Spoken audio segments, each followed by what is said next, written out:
published by who? Puffin? No, Hachette only. Hachette only. Okay. All right. Okay. So we Yes, are we are. on Facebook. All right. So namaste, Miss Roopa Pai, and welcome to the Author Experience Conversations. Pleasure having you with us. Pleasure As you being know, here, Jerry. Thank you for having me. thank you so much. And as we've shared this with you over the mail that in the initial phase, we've launched this Author Experience Conversations with the intent of promoting reading and authors who specialize in life leadership and self-help books.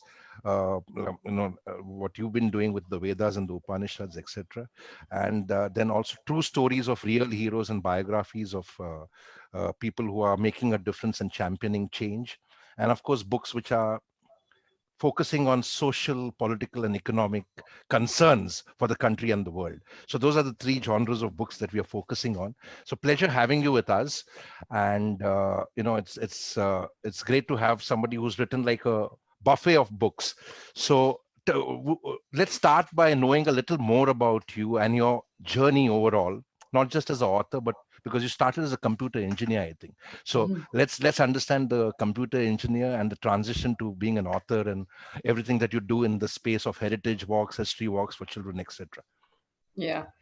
So, yeah, I'm a computer engineer. Everyone thinks that I became a computer engineer first and then somehow detoured into writing. But the truth is that I always wanted to be a writer, and computer engineering was a detour Okay. because of my very middle class South Indian parents who said that if for a bright child, there is nothing, there are no other career options but engineering or medicine. Right. So just pick one, which is less undesirable. Pick one, pick that, and just go with it because my mom's thing was that I want my daughters to be professionally qualified and with the ability to be financially independent and never having to depend on any man for Okay, that's good. livelihood, etc.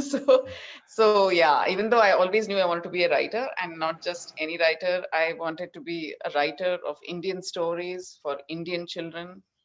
And that kind of clarity happened when I came across a magazine called Target magazine. I don't Hmm. know if you're familiar with it. Yes, yes, I've Yes, read Target in my you've read childhood. Target. Yeah, there was a small generation, like it only lasted for a 10-year period, I think, Right. 10, 15 years. Yeah, about, yeah, 15, 20, 15 to 17 years, I think Target lasted. So anybody who was a reading child of that generation usually must have read a few copies of Target, at least a few issues. And when I read Target when I was about 13, it suddenly opened my eyes to the fact that my childhood was also fun. Because Hmm. until then, I had thought only British childhoods were fun Okay. because of the overwhelming influence of Enid Blyton. Right. And then this was the first magazine with original stories by Indian authors for Indian children, which showed my childhood in a very favorable light. And I said, oh, okay, so I have actually been having fun all this time. I didn't realize it. And then I thought to myself that, this is what I want to do. I always knew I wanted to write.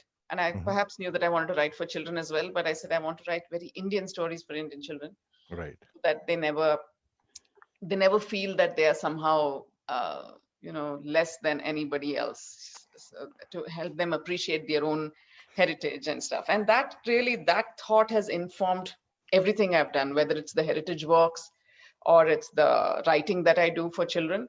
It's all about developing an understanding of and love for who you are Right. before going out and embracing the world, Right. because I do believe that everything radiates from self love. Hmm. If you can love and appreciate and accept yourself, then that will radiate out into everything else. So I did my engineering, and the moment I finished, I moved to Delhi in search of my dream job, which was to work with Target magazine. Right. Moved to a city I didn't know, persuaded my husband that he has to take a job only in Delhi so that we could move Okay. there. And luckily for me, a spot had opened up in the editorial team just a week earlier.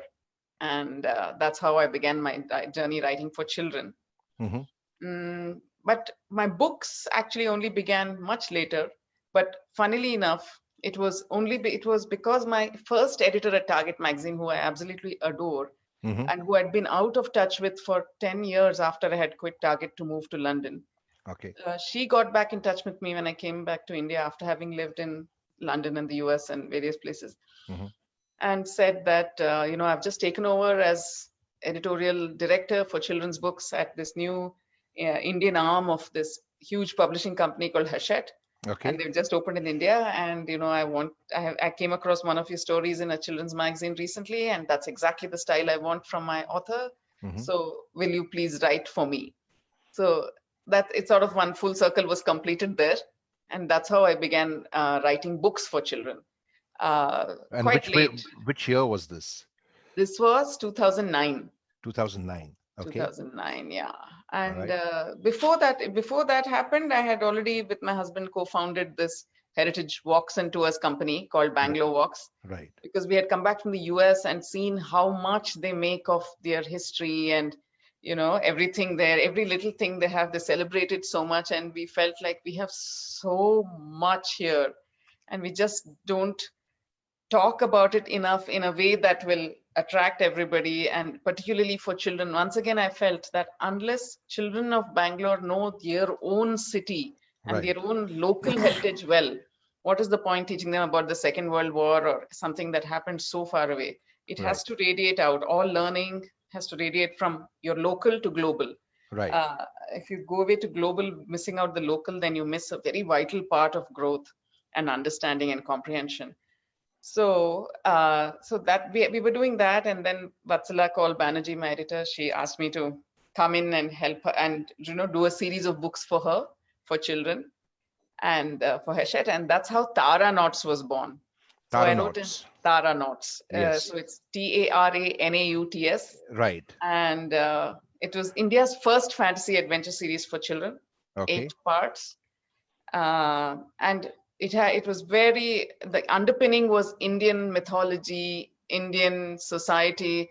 Those were the underpinnings, but on the surface of it, it was a story set in an alternative universe, in an alternate universe called Mithya.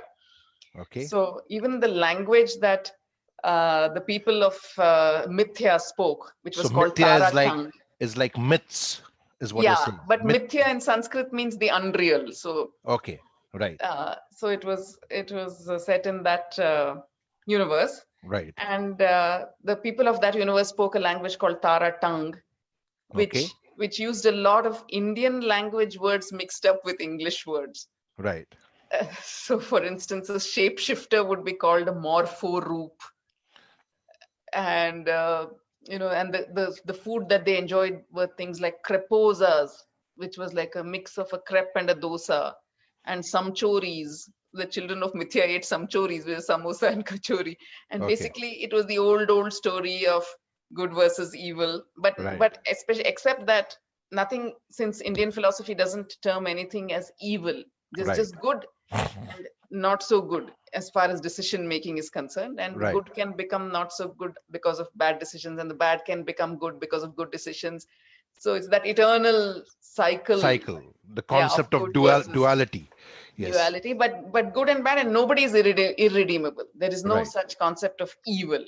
Right. So that was the philosophy with which these books were written. So Taranauts was written, that became very popular among children, and 8 books were released over a 4-year period. Every 6 months, a new installment in the series would come out. So you were on a clock. Yeah. Okay. So you had to kind of deliver a book within 6 months. Yeah. Not only did I have to deliver a book within 3 months, actually. Okay. But the publisher had to take it on and run with it and actually have it out in the market in 6 months. Right. So they supported me amazingly. And so 8 books came out in 4 years. Okay. After that, I was sort of fictioned out, and I said, I can't think of any more fiction. I put everything in it. So then I went back to my science training and decided to do some non-fiction. So I did a book called on science, on popular science for children, called What If the Earth Stopped Spinning? And 24 other mysteries of science. Right. And so that was fun to write. And that was, at that time, I actually understood a lot of stuff that I should have understood in high school, scientific concepts. I only understood when I wrote a book about it for children.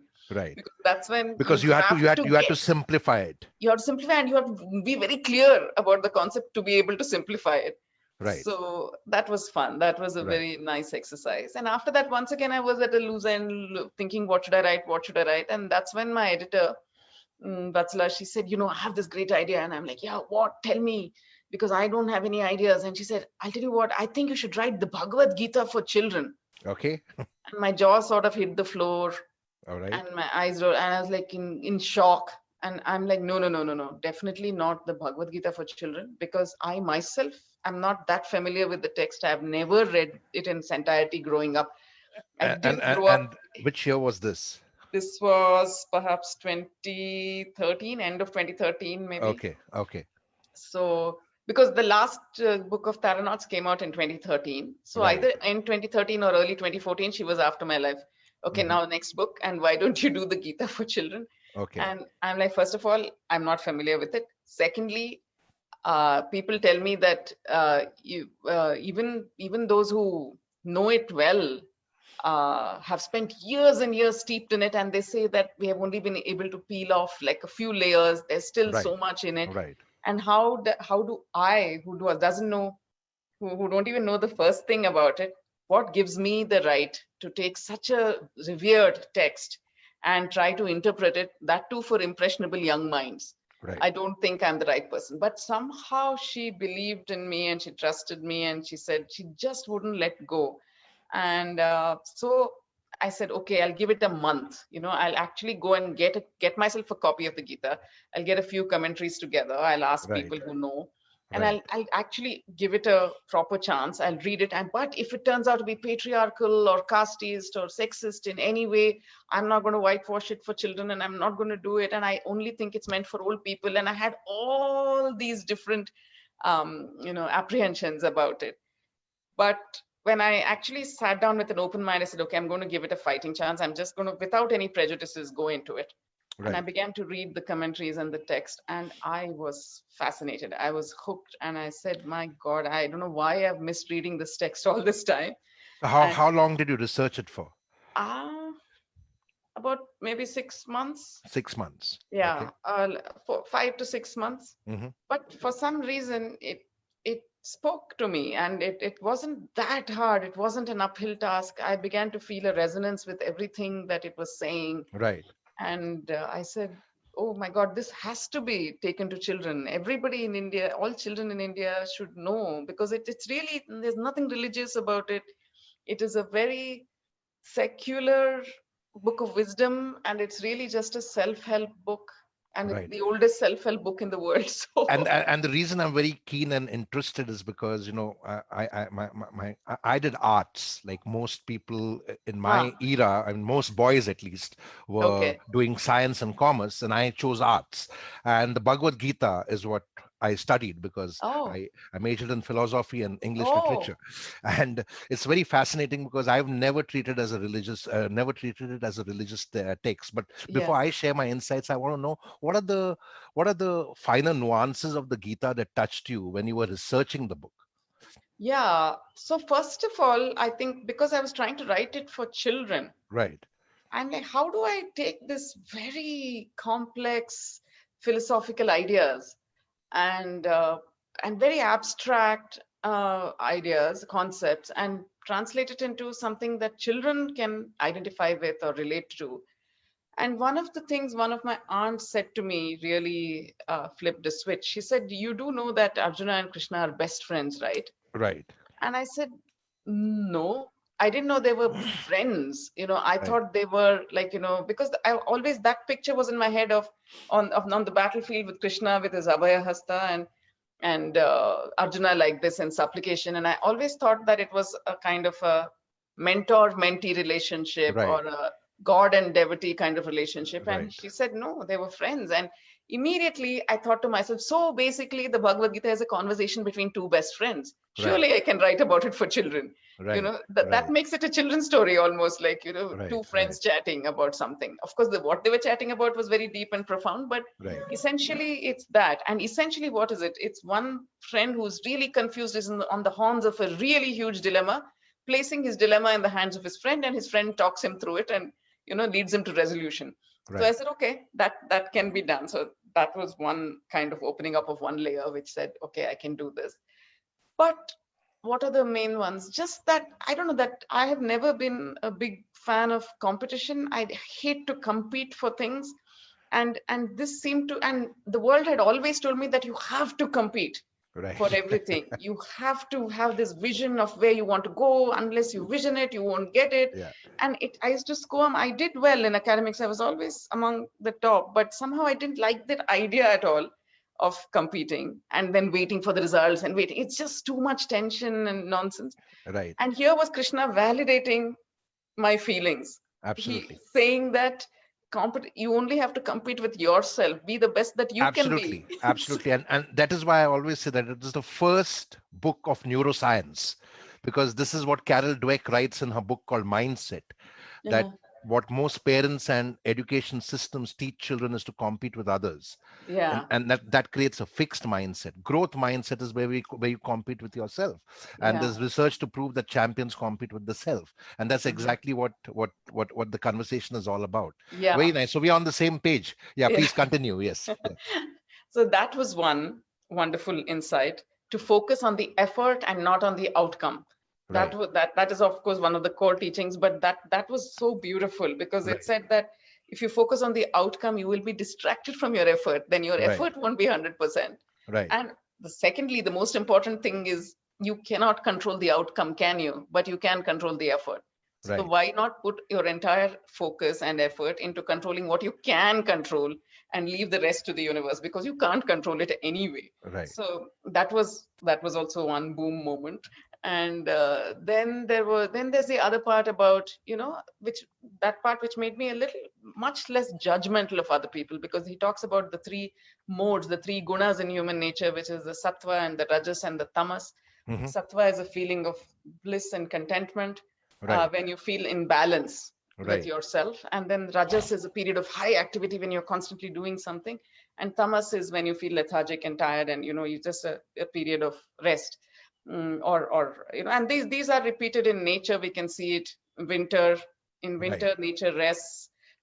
In spring, it is the rajas, like action. And summer is when trees are in fruit, then everything is sattva, in a period of stasis. So this was so beautiful. And I thought, and it says that everybody has different amounts, proportions of these three in themselves.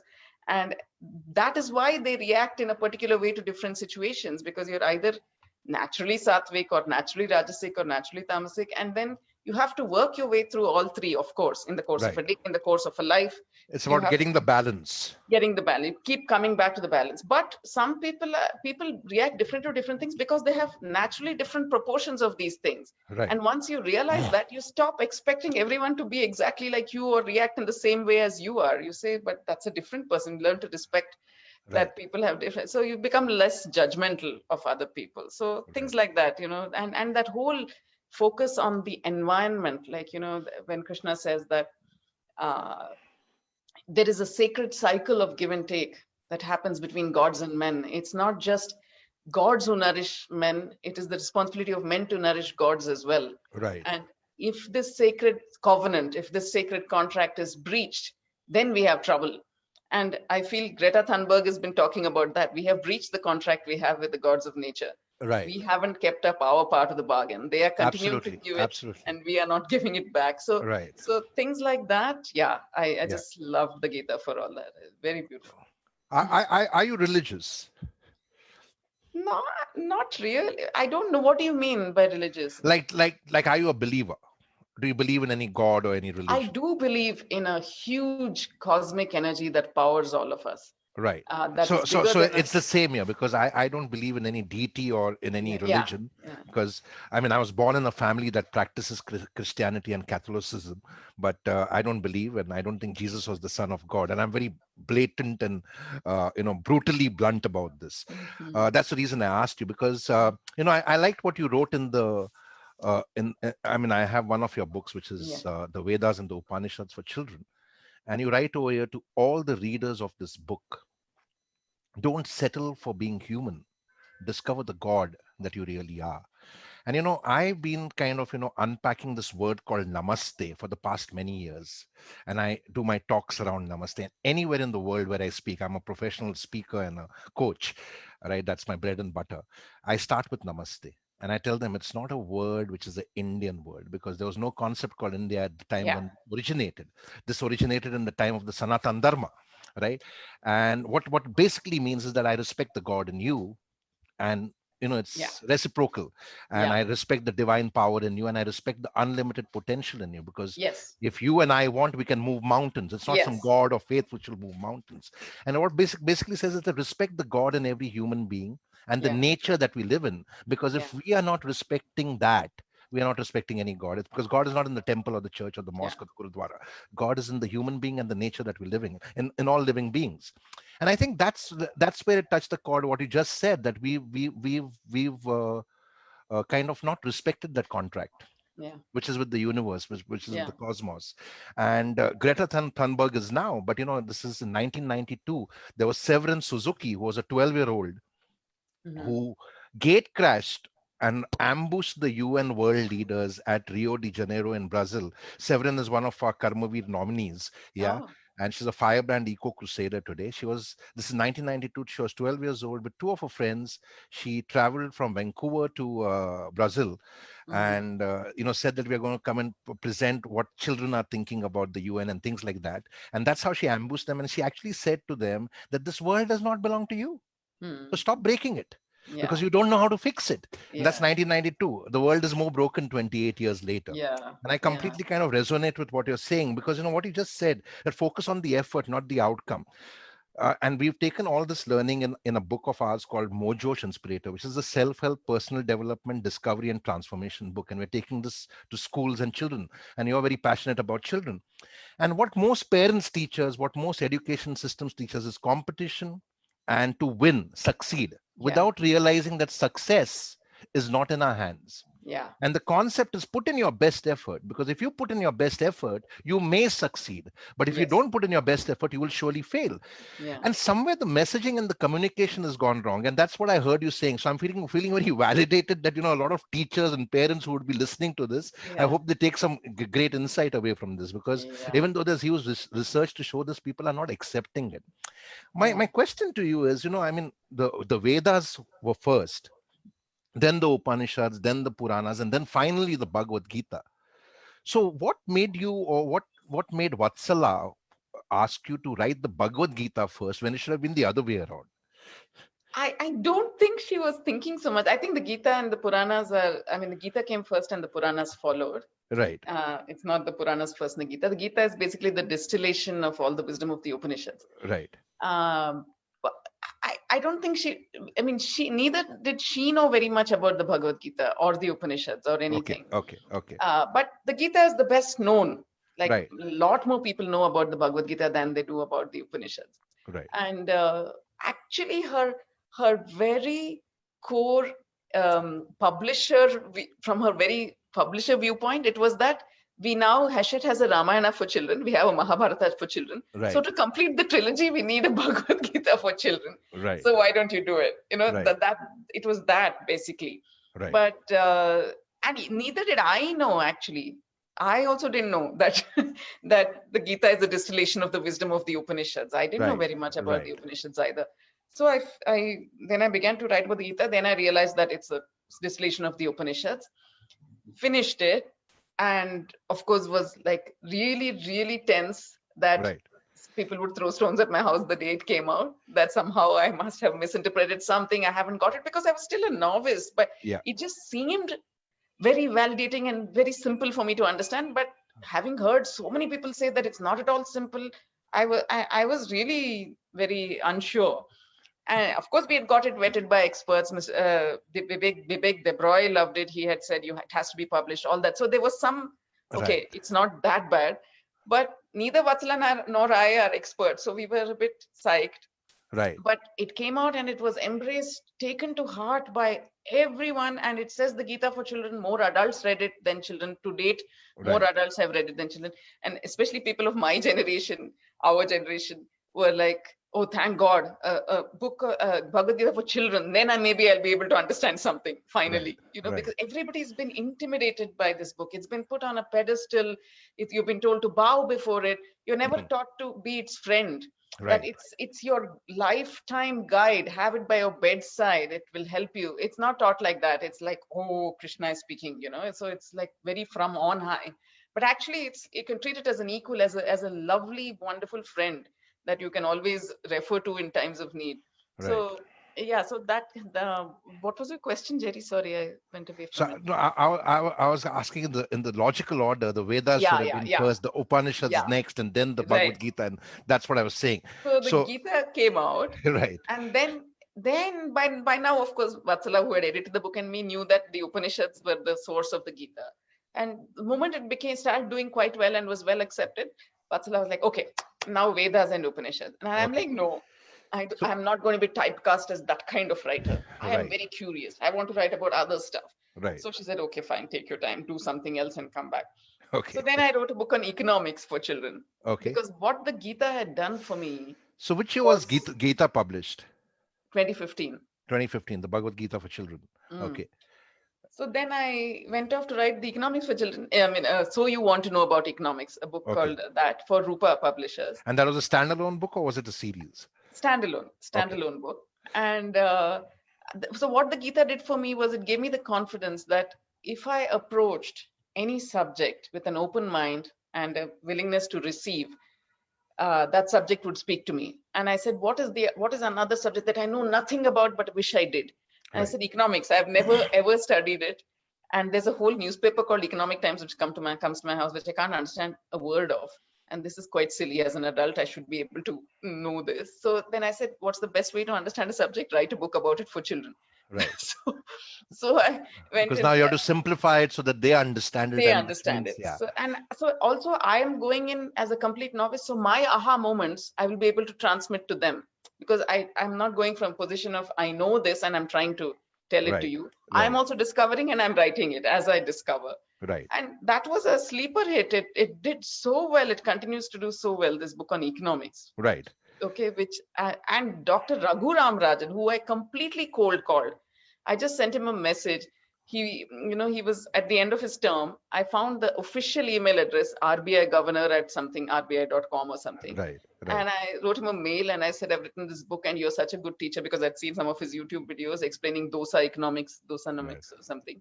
So right, I said, would you read my book? And there was absolutely no reply, as expected. And then some 2 or 3 months later, he said he was quitting. He wasn't doing another term as RBI governor. So I thought right. maybe he'll be freer now. So I just resent the same mail. And within, I think, half an hour, he had written back saying, send it to me, I'll read it. Ah, And then he gave me such a wonderful endorsement for it. okay, And I'm like, oh my God, this is crazy. So anyway, the economics book was done. Then I did a book on, I did a book on life skills for right, teenagers called Ready. right, Ready 99 must-have skills for the world-conquering teenager and almost teenager. right, And this was inspired by the Scouts and Guides movement started by Lord Baden-Powell. right, So, but it was a 21st century updated life skills guide for Indian urban teenagers right, and almost teenagers. So I did that. Then I wrote a book on Krishna Devaraya of Hampi. So that is another of my interests. Obviously, history is an interest. So I kept trying to avoid going back to the Vedas and Upanishads because I didn't want to be slaughtered. I didn't want to be typecast, all that. But I found that when I was writing the economics book, I would bring in some concept of dana, and that would have come from the Gita. right, right, So everything was being informed by that. And in the life skills book, I brought in so much from the Gita, right, about competing with yourself, being the best that you can be. And I right. said to myself, what am I running away from? Hmm. I have to go back and explore where the Gita came from. Right, And as a writer, it was interesting to me to think about what was that large body of knowledge from which only 700 verses were distilled into the Gita. right, So how did the writer pick and choose what needed to be in the Gita? right, right, So I needed to go back to the original texts. So then I said, okay, fine. Now I'm ready to write the Vedas and Upanishads. And that was another, my God, what a right. beautiful text. And like you said, that the God in you. I mean, can you think of anything more blasphemous than a text that says, Aham Brahmasmi? Right, I am absolutely, Brahman. there absolutely, is, and there and is and and, nothing. and that and that actually teaches us that the God lurks within you, Yeah, right? And that yeah.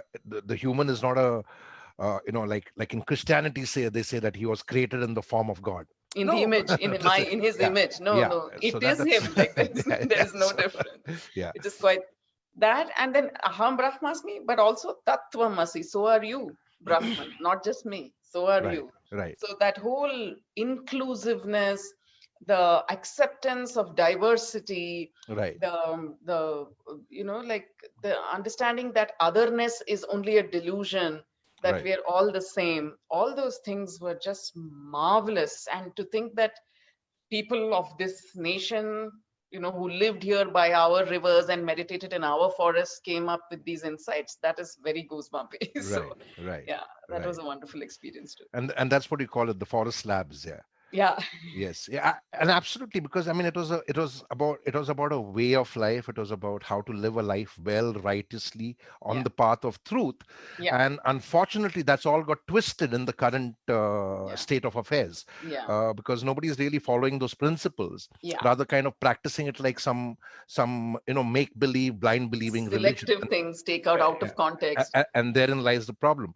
Yeah. And I think that's with any religion, whether it's Christianity or Yeah. Yeah. Islam Of or course. Of Hinduism. course. Of It course. depends on how you teach it, because Yeah. I engaged with a whole group of Islamic teachers who were teaching the Quran, and they were teaching Quran by rote. And their religious leader had asked me to actually speak with him. I said, I won't speak with you. I don't endorse any religion, but what I can do for you is I can train them how to teach. And Mm. when I saw them learning by rote, I wanted to tell them, what are you doing? Because if you teach children Quran like this, anybody can twist their mind. And how do I tell them this? Because I'm sitting in their chambers, because I'm also kind of fearful about how will they accept it. But I had to say it to them, because therein lies my integrity. So I finally told them, I said, you guys are teaching this by rote. That's not the way to teach it. And I actually kind of broke the ice with them, and I saw them washing hands like this, because in Islam you're taught wazu, which is to wash your hands in a different way. And I asked them, do you know why it was taught to wash your hands in that way? And none of them knew. I said, what do you think? Take a guess. And none of them could even guess. I said, where was the religion Desert. born? In the Yeah. desert. So it's about Desert. respecting water. It's Yeah. about using water well. And I said, none Well. of you are practicing it now, because you are washing hands under the tap, right? So I said, therein lies the problem, that you're not understanding the principles. You're just teaching it like a religion by rote. It doesn't work like that. And so I think the same applies to any religion, including Christianity, Judaism, or anything. So Yeah. And the thing is, the acceptance, follow the path of truth, live your life with truth. But there is absolutely, also an understanding that the truth is very hard to find. There is only absolutely, your truth and his truth and yeah, her truth, and all truths are valid. yeah. To be able to see that, The perception of truth, but how do you align that yeah, perception with yeah, the absolute truth, yeah, is the concept, because the that is the concept. concept is that the divine truth, the eternal truth, has to be found. Yeah. And what is now Only by being, accepting all truths yes, can you yeah, hope and to and, get and towards then that. then aligning it, because in the current era it is called perception management, because everybody's peddling their version of truth. It's very well explained in this book called Inferno by Dan Brown. And Hmm. there's a movie on it also. Irfan Khan Hmm. actually acts in the movie as the person who specializes in perception management, the late Irfan Khan. You also written a book, co-authored a book with Milind Soman, Hmm. right? Before I come back to the Vedas, I would like you to unpack that book. What led to that? Yeah, you it know, was we- funny. I was Specializing writing in books for children, and then suddenly you do a book with Milind Soman. Yeah, yeah. So that's why obviously I didn't go searching for it. It was very Right, serendipitous how it happened. right. And strangely enough, I was writing the Vedas and Upanishads at the same time that I was writing the Millen book. And you Okay, would think that they are two entirely different kind of things. So anyway, let me tell you how that came about. So right, in 2016, when the Rio Olympics were going on, I'm also a big fan of sport, actually. right, right, I don't play anything, but I follow sport. And even more than the sport itself is sports people. I right, love the stories of sports people. They are very, that Greek story, right, of the hero's journey.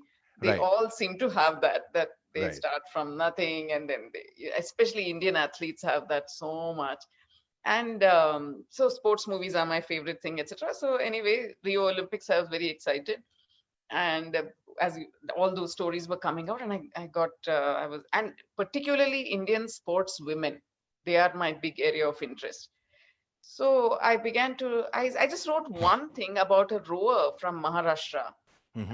who had made it to the Olympics, and he Right, had such a tragic backstory that I felt, I don't know why, I just felt compelled to put it out on Facebook with a picture of him. Dattu Bhokanal, his name was. He's a rower, and he came from a family of well diggers in Maharashtra, like Right. really, really poor and backward district of Maharashtra.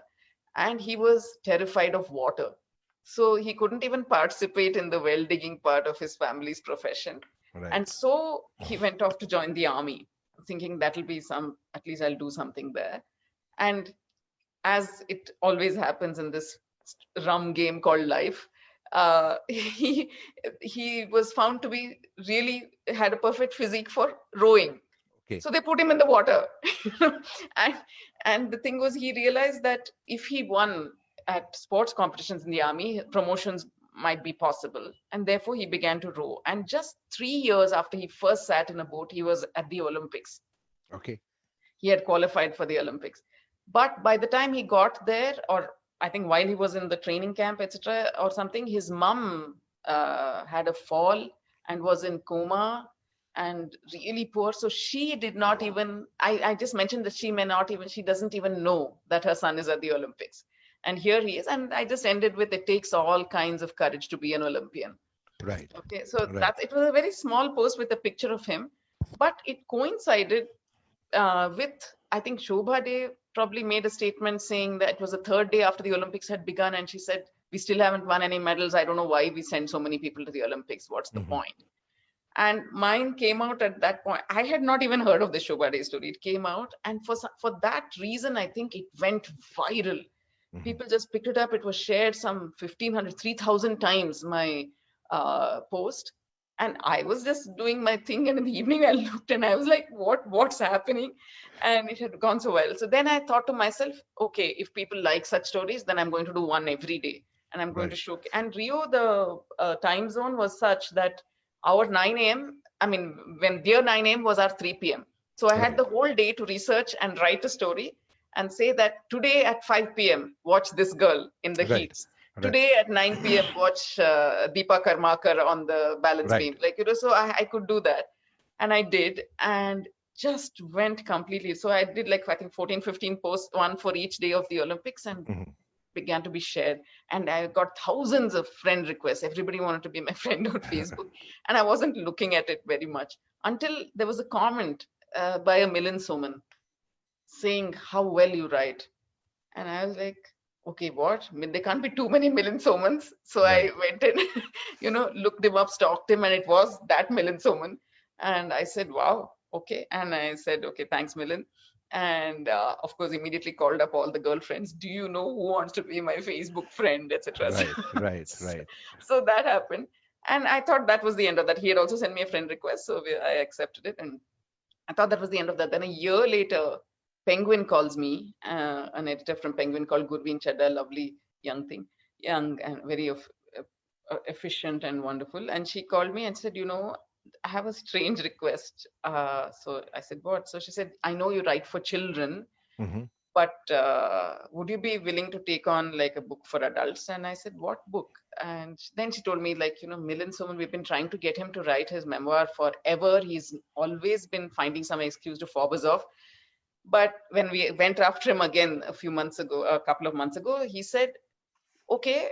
And I know who's the writer. They kept sending him samples from different writers saying, do you want this person to write it? Do you want this person to co-write it with you?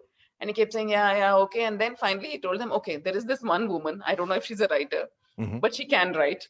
And she puts up these posts on Facebook about sports people. And I really love the way she writes. And I see myself as a sports person. So I would like her to write it. Like that. And then so these guys said, well, if she's not a writer, it's going to be difficult, to write a whole book. Somebody who posts on Facebook doesn't mean they can write a book, etc. But he said, just check her out. And her name is Roopa Pai. And when he said that to them, they said, oh my God, of course, she's a writer. And we know her well. And we've been trying to get her to write for Penguin for so long, and she's never agreed. So now we'll try again and see. And Milind tells me that he said, well, you are not asking this time, I am asking. So ask her and see if she'll say okay. And when they did, then I was like, okay. I mean, it was it was a new challenge, but I do like challenges. I try to challenge myself in every new book I write. And I said, if he has asked for me by name, then it's a sign, I should just do it. And that's how that book came about. And then I began to meet him for interviews. And you would think Vedas and Upanishads, Milind Soman, very different. And that too, I was writing this book in first person. It was not a biography. It was like an Right. autobiography, except I was a very strange, schizophrenic kind of existence for a while. So you But had to get under his skin and get get into under his his skin, mind. get into his head, and but say the words Yes. as if he was saying them, right? Use his language. I can't Right. be Right. very about Right. my language. So yeah, it was very interesting and very challenging and lovely. And Mhm.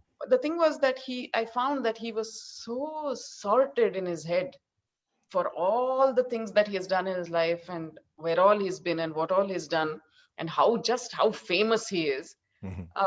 Very sorted in his head. So some of the things he would say, I would find echoes of it in the Upanishads, and what I would have written about in the Upanishads, he would say the same thing. It was very beautiful kind of synergy. So it was a lovely experience. Mhm. Excellent. So do you want to read us something from your book, The Vedas and the Upanishads? Okay. Maybe a chapter or half a chapter? Okay. See, what I love about the Upanishads are that they have so many stories. Right. Right. They themselves approach the most difficult Yes. ideas through simple stories. So maybe I'll read a story. Oh, okay. Why not this? So before I read the story, from the Vedas one thing and from the Upanishads one thing, I will read. Surely. Yeah. So this is from the Rig Veda. Like every culture, every religion has creation myths. Right. We know that, right? So in Christianity, it's the Adam and Eve Right. story, Right. and in Egyptian mythology, it's something else, and Greek is something else. But if you ask Indians and even Hindus, what are the Hindu creation myths? Surely there must be some Indian creation myths. Right. And very few people know of them. Right. Okay. When I say creation myth, every school child across India will tell me Adam and Eve. Right. That's the Right. first one they'll come up with. And I'll say, Right. but yes, do you know Very, any very well marketed by the Vatican City. do you know any Hindu creation myths? And I'll say, Mm.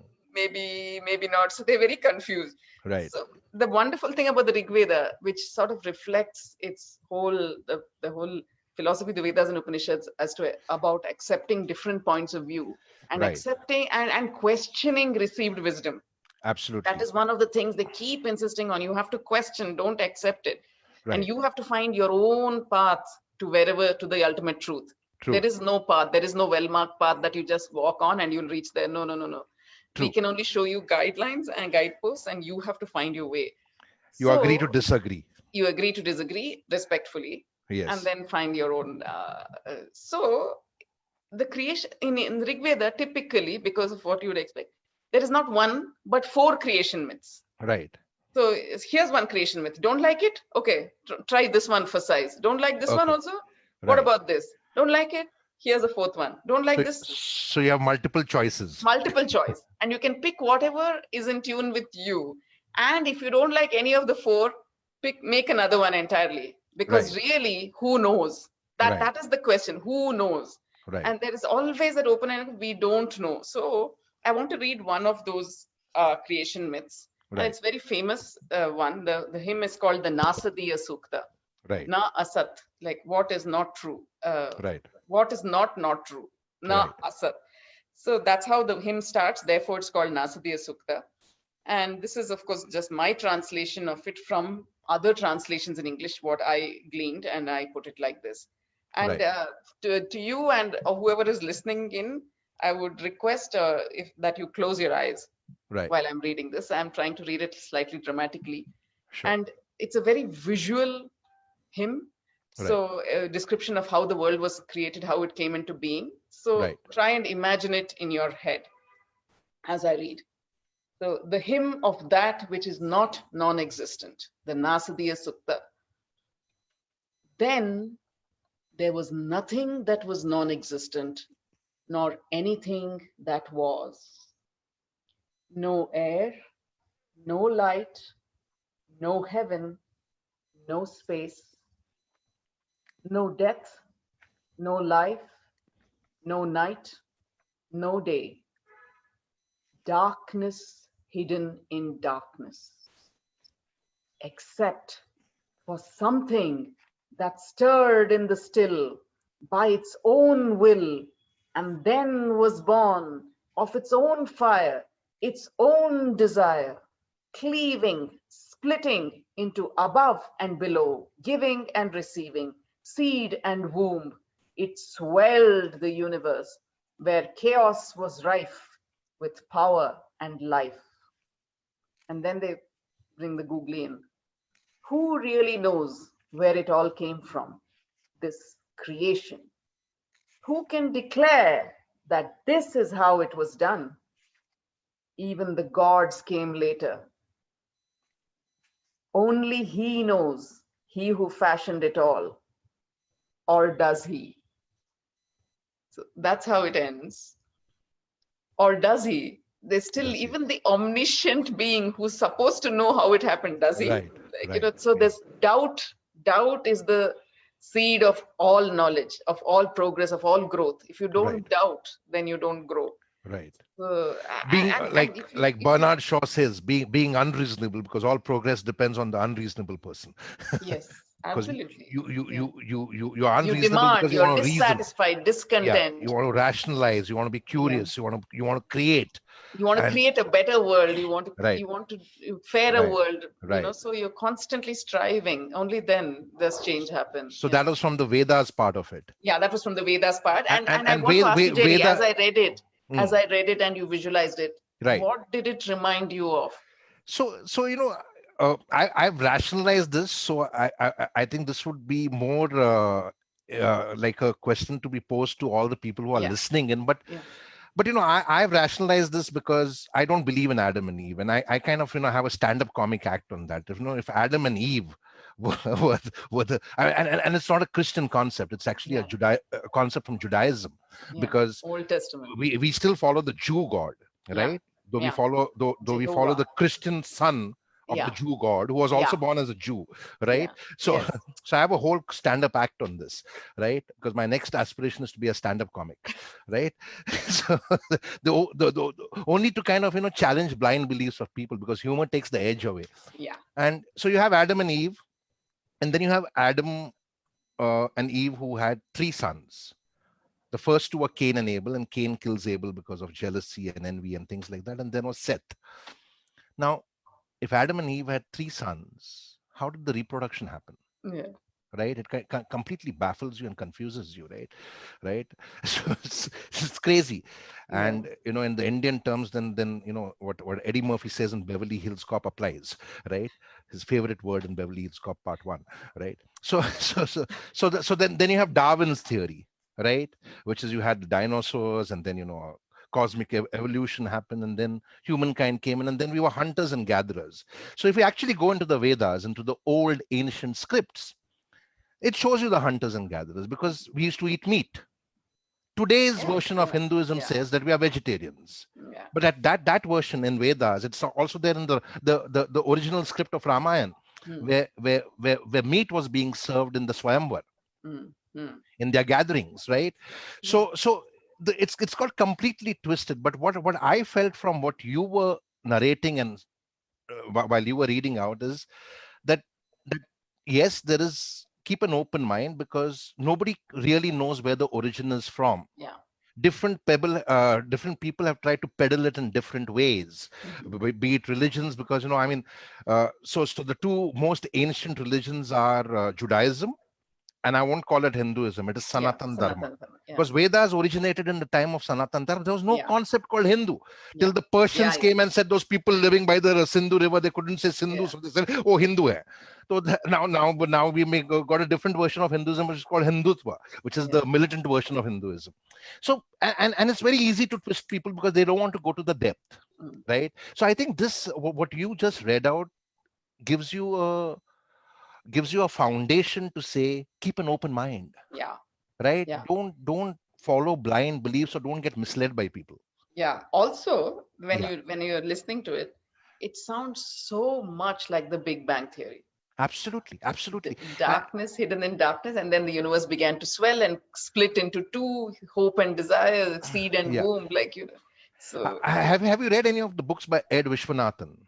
no. So Ed is a fellow author and an expert on Hinduism and a friend, and he's beautifully unpacked this, where he speaks about the secrets of Bhagwad Gita, and Ed is Hindu, right? Now somebody like me saying it in today's day and age, you're inviting huge trouble, right? Because though I don't believe in Christianity or any religion, how many people can you explain to that I'm not a Christian, right? Because I mean, that's what I end up with whenever I put a post against Narendra Modi on Facebook. All the Hindutva guys attack me, right? So, but when I post against the Pope, they all love me, right? If I post against Islam, they all love me. I'm like, I'm the same guy, right? What's wrong with you guys, right? So Ed actually talks about this in all his books, where he says that Hinduism is something which was just by default. Yeah. It's Sanatan Dharma, because the Vedas and Upanishads are in the time of Sanatan Dharma. Hinduism, by the time the Bhagwad Gita was happening, is when Hinduism started forming as a concept, because the Persians who couldn't pronounce S said Hindus, right? And it stuck.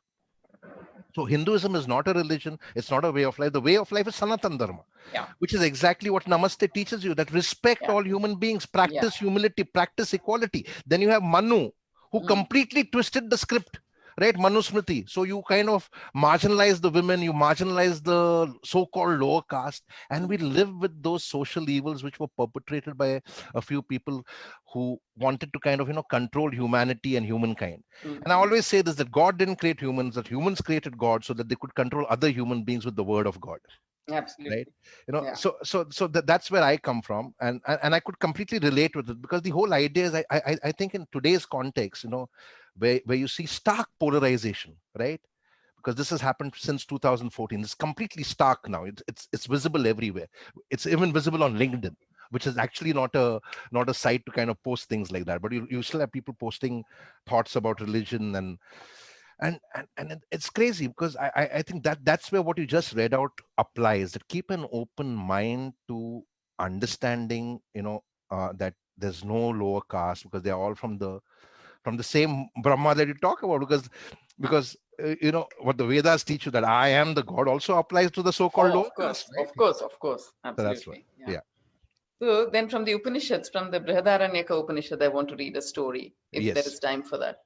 It's a very short story. Yeah. So once in aeons past, the children of Prajapati, the creator, who are gods, humans, and demons, lived with him as his students. When they came to the end of their education, they each went to him, seeking a final piece of advice. Venerable one, said the gods, what advice do you have for us? So they were asking for one small bit of advice that they could keep with them, always like a little mantra that they could remind themselves of. 12 years of education is all very well, but we want one touchstone mantra, which we will remember. So, Da, said the Supreme Father. He just said Da. And then he asked them, have you understood? We have, Father, they said. So tell me, what have you understood? Da is for Damyata. Damyata is restraint. So you are telling us to exercise self-restraint, hold back. You have understood, said Prajapati, and he was well pleased, for his sons, the gods, were unruly and given to excess and indulged too often and prodigally in the pleasures of the flesh. So whether it was eating, sensual pleasures, they took eating, drinking, partying. So party hard, work hard, everything to excess. The devas were known for that. So he was Right. happy that they understood Da as Damyata. Then it was the turn of the humans. Father, said the humans, what advice do you have for us? Da, said he. And then he asked them, have you understood? We have, the human sons answered, well pleased. Da is for Datta. You are asking us to give and give generously. You have understood, said Prajapati, and he was well pleased, for his sons, the humans, were inclined to be selfish and greedy, holding more than they needed, never letting go of what they considered their own.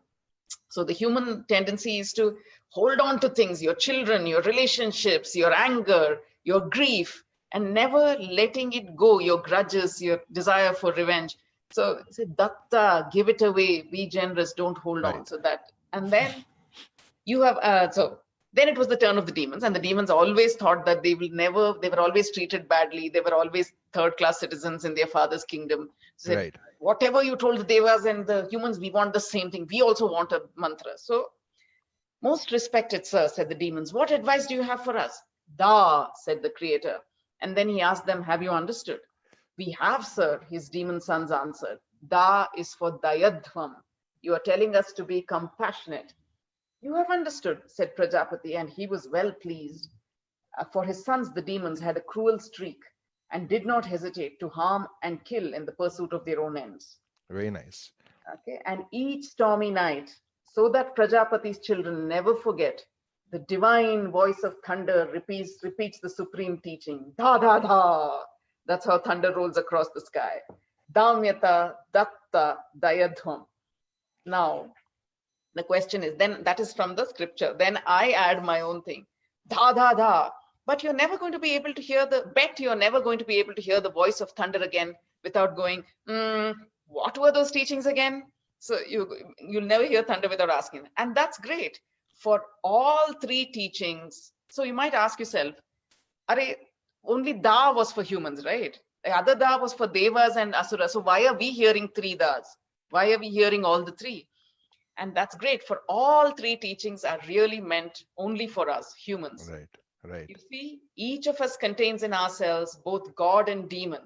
For are we not all at different times given to indiscipline, excess like the gods, selfishness like humans, and greed and even cruelty in thought, word, and deed like the demons?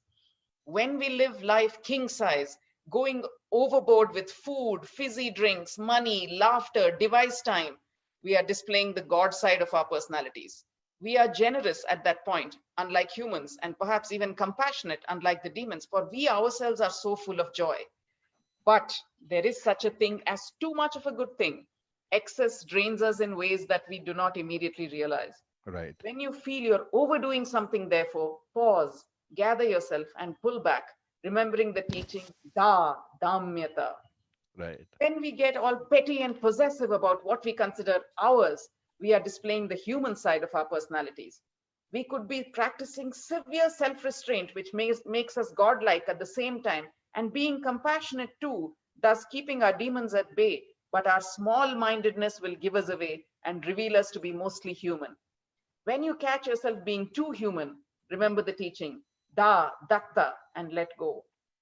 When we are unnecessarily mean to someone or fly into a rage, we are displaying the demon side of our personalities.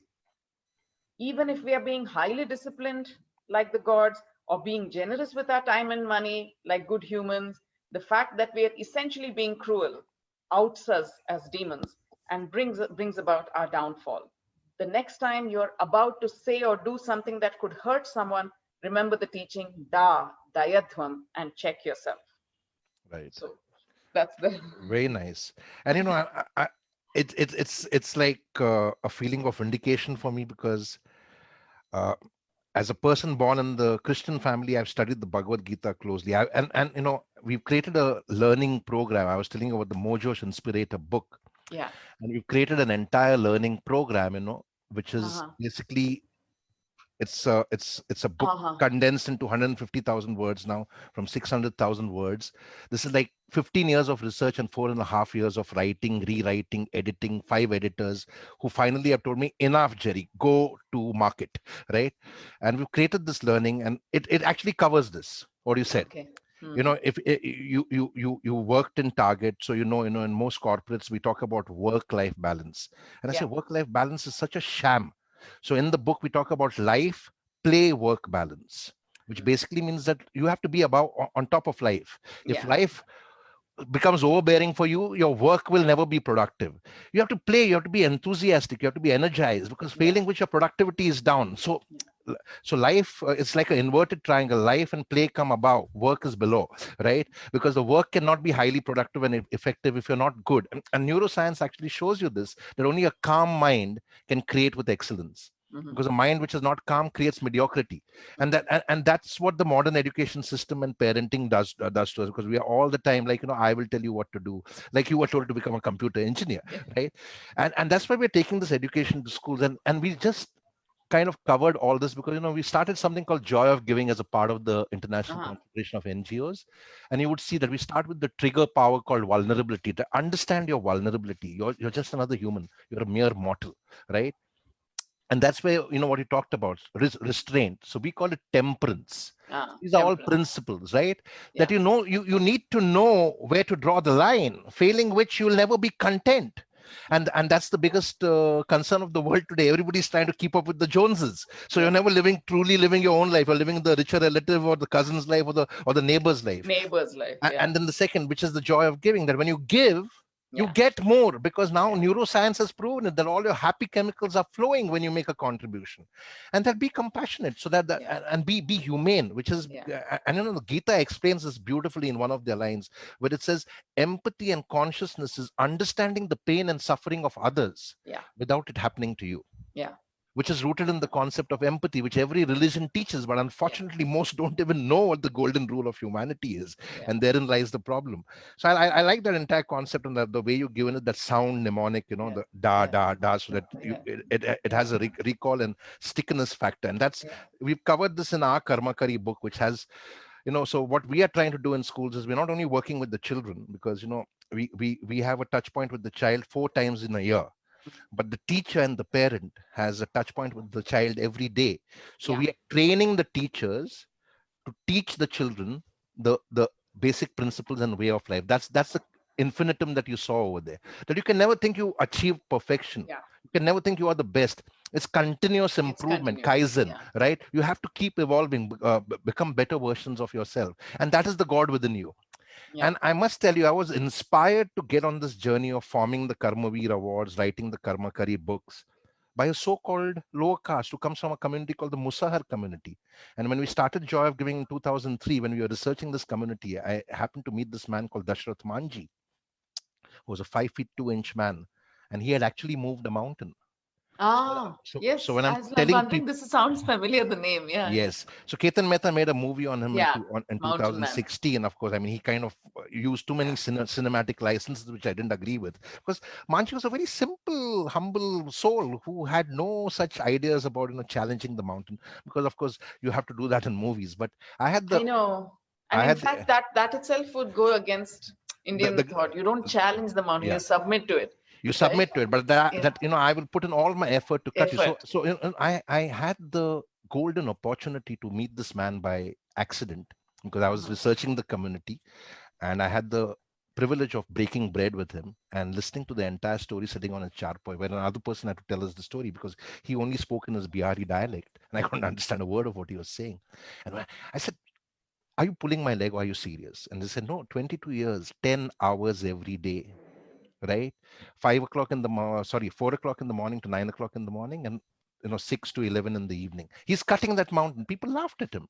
So he's the anchor in the Mojo Inspirator and the Karmakari stories. That, do you have that kind of discipline and commitment? Failing which, you're not going ahead in life, my friend. Right. So that's the kind of learning. And I'm happy that you kind of brought this, because how do you kind of temper everything? It's that balance that we are talking Yeah. about. Yeah. Yeah. Very nice. Excellent. I have a question for you, because a lot of the sad gurus like Jaggi Vasudev and Ravi Shankar, including authors like Devdutt Patnaik, have started kind of talking about Hinduism and a lot of mythological thought being itihasa, which means Mm. now there is a conscious attempt to say it is history, it is Mm. historical, it is not just myths. What are your thoughts on that? So there are only two main ones that are Yeah, considered itihasa actually, which right. is the Ramayana and the Mahabharata. Yes, Puranas are purely Smriti. right, Shruti texts are the Vedas and Upanishads, which are revelation. right. Okay. Apart from the Vedas and Upanishads, everything else is Smriti. And in Smriti, Itihasa is believed to be a part. Itihasa in Sanskrit just means this is how it happened. Itihasa, this is how it Right, happened. right. So Ramayana and Mahabharata is considered. I don't have any opinion on it. It could be, Okay, it okay. may not be. Yeah, Like I'm not. I'm not I was stuck to am either side. I It's I was ambushed in one lit fest by all these people from Art of Living, and I kept telling them that, that European civilizations have moved forward. They've understood Thor and Zeus and Jupiter were all mythological Norse gods, right? And they are now Marvel comic characters. And we come from a land where Anant Pai, who's also a Pai like you, gave us Amar Chitra Katha and Tinkle comics, and we've grown up reading about all these mythological characters. But trying to prove that it is history and force it down my throat is something which I'm not ready to accept. And there's a conscious effort. So if you hear Jaggi Vasudev speak or a Ravi Shankar speak, they will say it's history, right? Which of course the government also likes, because the current government, because it's historical, right? Because and then you have Ram Janmabhoomi, which was built on the Babri Masjid, which was built on a temple. Now suddenly there's no temple there, but there's a river flowing below. So those facts have to be kind of challenged and be brought to light. That's the reason I asked you that question, right? Yeah. I mean, this is so much a matter of faith, though, Right. that it's very difficult to challenge without offending 200 absolutely. people. It's very difficult, but it also misleads you, because most faith is all blind beliefs. Right? And particularly Sanatana Dharma is about not following blind faith, about questioning. Right. So as long as there are enough people questioning it, I think we are okay. And the funny part of it, and the serious situation of it, is that a lot of people who challenge the superstitions and blind beliefs have been killed in the past few years in India. Like in Christianity, you have this concept of stigmata, right? Where people bleed, and I'm like, you believe in this stuff? Are you educated, man? So you should see some of this Christian evangelists of how they teach you that this is real and things like that. And I think that's the scary part. I want to conclude by asking you, how did the entire process of getting your books published, writing, happen for you, so that our young aspiring writers who are watching can get some insights from you? What is the best way to go about doing it? So for me, it happened very differently, because from the very beginning I was commissioned to write. Right. So I never had a manuscript ready that I had to take to send to different publishers and see if they liked it, wait for them to get back. There was none of that. So I'm a very bad example for this. So my only thing is just keep writing. I have only 2 rules for any aspiring writer.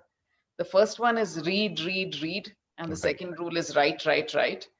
Because read is very important, because you want to get a multiplicity of voices in your head. So don't read the same kind of books if you can help it. Yeah, there's a series you love, Percy Jackson, fine, finish it. And then go on and read books from other cultures. Now we have a lot of books in translation from regional languages, beautiful ones. Jerry Pinto translates so many. This chap called Arunava Sinha translates so many books from the Bengali. So get to know your own country as spoken by the people closest to the earth, Absolutely. Read Dalit literature, read from all sections of society, and let all those voices fill your head. So definitely a lot of reading is important. Because that gives you a lot of insights from around the world, which you can then use as research in your writing. Yeah, around the world, within your country, from different levels of society. Absolutely. What is the feminine woman's perspective? What is the Dalit perspective? Get all those. And because if you're the kind of person who prefers to get his insights through fiction, then it's all available. You don't have to read like non-fiction or newspapers or heavy tomes or watch documentaries.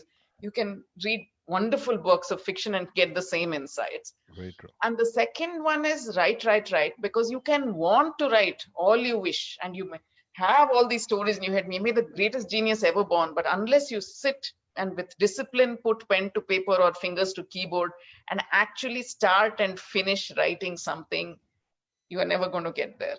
Absolutely. So what I'm hearing you say is that to be a good writer, you have to be a great reader. Yeah. And you have to read voraciously and be a prolific reader also. Very great nice. And observer of people, great reader. And I completely endorse that. And that is one of the reasons we started this conversations, because I always say that reading is the best habit. And I actually say it in a different way. I say that after a dog, a book is the human's best friend. Yeah, because the problem with the dog is you can't take the dog everywhere. The book you can take everywhere, and it takes you around the world, right? And finally, to ask you, what's next? What is your next adventure going to be? I don't know. Actually, in the field of writing. 2020 was supposed to be my sabbatical year. Okay. And except the whole world decided to take a sabbatical, I was going to go traveling and lounge around in cafes and read and listen to podcasts and revive my creative energies. But, I couldn't travel. All cafes were closed. So none of that happened. However, there was another, like, there is nothing, no, just as we say in Indian mythology or Indian philosophy that nothing or no one or no situation is irredeemably bad or irredeemably evil. Same thing with this year. Despite Corona, despite all that, it's been a year of great and serendipitous opportunities and wonderful self-revelation, because you've had time to sit with yourself. And the one of the opportunities that came up was to teach about the ancient wisdoms of, the timeless wisdoms of ancient India over Zoom. I mean, who Okay. would have, nobody was on Zoom before this year. Absolutely, yeah. And, So and now, that and now the happened. whole world is on Now Zoom. the whole world, and this has become such a, we have normalized it so much that, it's wonderful. And the reach you can have, you can reach people everywhere in the world. So Right. I led, taught about 12 or 13 different courses last year, Okay. separate ones for children, ones for adults, one for people in the US. And and so that was a new thing which I hadn't explored at all, which came about as a result of this. Whatever I've written in the books, the same thing, but in a classroom format, and teaching it. Because a lot of people, once again, Jerry, like what you were saying about reading being really important. Yes, reading is really, really important if you want to be a writer. But True. nowadays, I also add that it's not the only way. If you're Absolutely. not naturally a reader, there are so many other ways to get life lessons on the sports Absolutely. field, through Absolutely. music, through Your so many ways. smartphone is a life lesson, right? Yeah, If it's used yeah, yes, with of course. discernment, yeah. Yeah, Yeah. absolutely. I mean, Yeah. you're plugging into the collective wisdom of the entire world by Absolutely. just going on the I internet, and you can do completely it. agree. I Yeah. completely agree. Because there, what the other thing that's begun to happen is this huge snobbery around reading, that if you're not a reader, you're somehow lower, which Right. I don't think it's fair to children, because every one of us is unique and different, and we Yeah. get our Yeah. life lessons and we do our things in very different ways. And in the Absolutely. Gita, like Krishna says, a devotee can take any path to come to me. I accept Absolutely. them all. Like, as long as you're all ending in the ultimate truth of, I want to be a better human being tomorrow than I am today. Right. It And, doesn't matter what route you that's take. the process of discovery and Yeah. transformation. Yeah. And what you said is Transformation. absolutely true, because in NLP we learn that different people are different kind of learners. Learners. Yeah. Some are auditory learners, some Yeah. are visual learners, some are kinesthetic learners, right? Yeah. Some even learn by smell and taste, right? So Yeah. those are all your chefs who have So gone those on. people better not get COVID if they Right. learn by smell and taste. Yes. So I completely agree with you. But the reason I say read, like, because Yeah. reading opens up the world to you. And Sure. Sure. Of course. as a coach, we try to encourage people to read. And then there's so many things that you cannot do without reading, because, how Yeah. do you share an entire insight in a No, half hour without absolutely. sending them some reading material? So the True. whole No, idea is the to get them. ability to read Yes. and the Yes. ability to write effectively, Yes. that is a superpower for sure. Absolutely. Absolutely. But Absolutely. whether you read works of fiction or you read, Absolutely. stuff Yeah. on the internet, it's fine Yeah. as long as you, It's like what I always said, that respect the person who's written that book, because yeah. that person's gone around the world putting the material together and has brought it to the readers. Of Mm. course, they will get paid for it, but the point is that there is an Yeah. effort and Effort. Yeah. Yeah. time and investment of the self And into it, and so uh, that the and of the imagination, and of the to make. imagination, and Yeah. and I think that has to be respected. So thank you so much, Rupa. You're I think welcome. after Anand Pai, Rupa Pai is doing a great service for children with all the books that you're writing for children, and keep on walking tall on that journey of writing books for children, because I think that's very important, so that children get the right life leadership and learning to learn lessons, as we call it you know Yeah.